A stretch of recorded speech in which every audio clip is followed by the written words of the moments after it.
అబ్బబ్బబ్బబ్బా కూరగాయలకి ఏం రేట్లు పెంచేశారు ఇలా ధనంజయ్య. బామ్మ నా జేబులో 1000 రూపాయలు తీసావా? తీసాను రా కూరగాయలు కొందామని. సరే మిగతా డబ్బిటివు. ఇంకా ఏం డబ్బులు రా, కూరగాయలు కొన్నాక అన్ని అయిపోయినాయి. ఈ కాశీలు కూరగాయలు 1000 రూపాయల?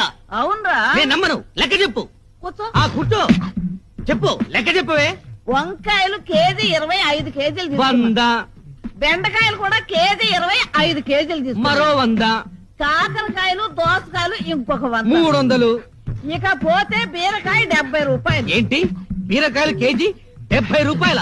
కేజీ కాదురా సన్నాసి, ఒక్క బీరకాయ 70 రూపాయలు. అయ్యో 10 తీసుకున్నాను. ఒక్క బీరకాయ 70 రూపాయల అంటే ఒక్కొక్క బీరకాయ సొరకాయ సైజులో డబల్ ఉంటుందా? అబ్బే అంతెక్కడరా. తినే బీరకాయలు కాదా బామ్మ, తాగే బీరకాయలు తెచ్చావా? అవునరా, మొదట్లో 2 తాగితే శక్తిగా ఉండి నిద్ర వచ్చేది. ఇప్పుడు 5